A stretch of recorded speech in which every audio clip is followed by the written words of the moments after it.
चलो third derivation करते हैं। यहाँ पर क्या बोला जा रहा है कि हमें इलेक्ट्रिक डायपोल अगर हम इलेक्ट्रिक फील्ड में रखते हैं, ध्यान से सुनना, अगर आप इलेक्ट्रिक डायपोल को इलेक्ट्रिक फील्ड में देखते हैं, कितना टॉर्क एक्सपीरियंस करता, जो मैंने स्टार्ट किया था, अगर आप डायपोल इलेक्ट्रिक फील्ड में रखते हो तो टॉर्क एक्सपीरियंस करता है, यानी वो गोल घूमता है। तो देखो डेरिवेशन, टॉर्क कितना एक्सपीरियंस करेगा एक डायपोल, उसको इलेक्ट्रिक फील्ड में रखेंगे।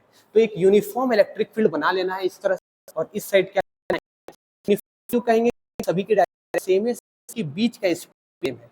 तो आपने इसमें एक डायपोल रख दिया जिसका नाम है -q और +q, यहाँ से यहाँ तक डायपोल मोमेंट की डायरेक्शन इस साइड, हमेशा नेगेटिव पॉजिटिव डायपोल मोमेंट की डायरेक्शन रहती है। तो ये -q चार्ज है और इस साइड है। इलेक्ट्रिक फील्ड क्या करेगा, +q को अपनी तरफ अट्रैक्ट करेगा, है ना, और +q को इलेक्ट्रिक फील्ड करेगा अपने, ऐसे गोल घूमने वाला। डायपोल मोमेंट की डायरेक्शन कितनी होती है, थीटा।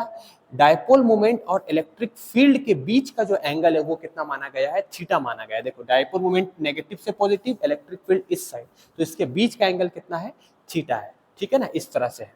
अभी देखो ये +q है और ये -q है, इलेक्ट्रिक फील्ड E है, यूनिफॉर्म क्यों कहा गया, डायरेक्शन सेम है और इसकी मैग्नीट्यूड सेम है। तो देखो ये +q को इलेक्ट्रिक फील्ड अपने से दूर भेजेगा, यानी एक फोर्स लगाएगा, वो फोर्स का फॉर्मूला क्या होता है, QE। उसी तरह -q को इलेक्ट्रिक फील्ड अपनी तरफ बुलाएगा, उसका फॉर्मूला क्या होगा, -QE। देखो नेट फोर्स इसमें जीरो होगा, लेकिन टॉर्क जीरो नहीं होगा, ये टर्न करेगा, इस तरह से गोल घूमेगा, ठीक है ना। नेट फोर्स इसमें जीरो होगा, लेकिन ये टर्निंग इफेक्ट को एक्सपीरियंस करेगा, डायपोल गोल घूमेगा।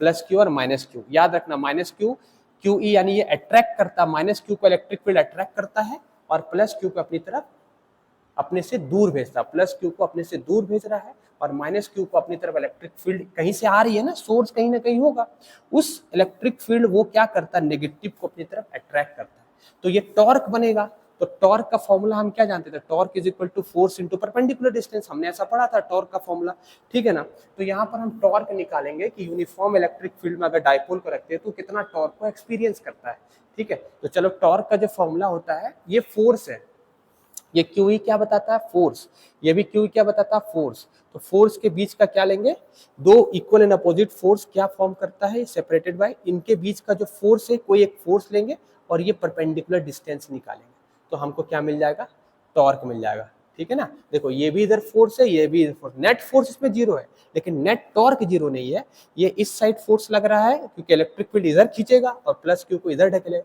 तो ऐसे करके गोल घुमाएगा। तो टॉर्क कैसे निकालते हैं, कोई भी एक मैग्नीट्यूड फोर्स ले लो और इसके बीच का परपेंडिकुलर डिस्टेंस ले लो, तो इस फोर्स और इस फोर्स के बीच का परपेंडिकुलर डिस्टेंस ये होगा, यहाँ से यहाँ ये होगा। अच्छा यहाँ से यहाँ का लेंथ कितना होता है बताओ, यहाँ से यहाँ का लेंथ 2a होता है, तो 2a ऐसा है, तो इस साइड करेंगे तो cos थीटा होगा, इस साइड करेंगे तो क्या होगा, sin थीटा। तो इसी 2a को क्या कर देंगे, इसका यहाँ से यहाँ तक की जो लेंथ होगी वो क्या होगी, 2a sin थीटा होगी, इसको ओरिजिन बोलते हैं, ठीक है ना। आप चाहो तो इसको दो पार्ट में भी डिवाइड कर सकते हो, इधर से और इधर से, ये है ना। तो आप इसको डेरिवेशन करोगे तो सिंपल तरीके से मैं बता रहा हूं, देखो देखो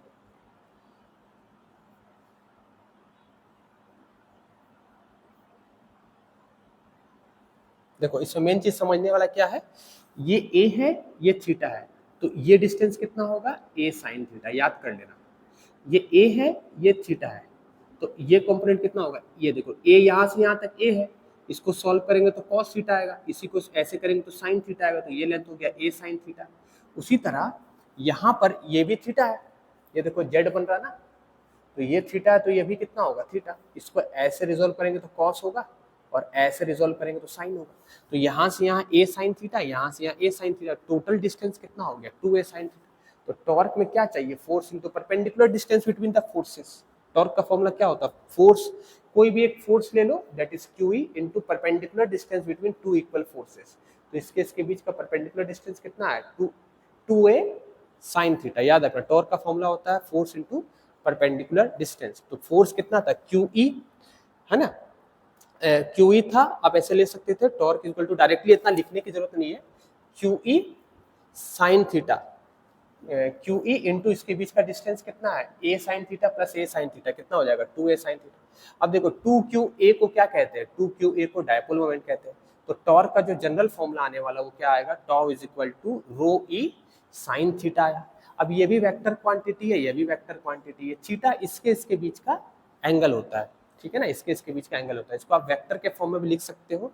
वेक्टर के फॉर्म में लिखने के लिए साइन थीटा को हटा के क्या करना पड़ेगा, आपको क्रॉस प्रोडक्ट इस पे लगाना होगा, रो क्रॉस ई लिखना पड़ेगा, ठीक है। तो ये वेक्टर के फॉर्म में भी लिखा जा सकता है, ठीक है ना। तो ये हमारा टॉर्क का डेरिवेशन हो गया। Torque is equal to vector के फॉर्म में इस तरह से लिखते हैं, रो इसके ऊपर वेक्टर क्वांटिटी, तो वेक्टर दे देंगे साइन थीटा के जगह में।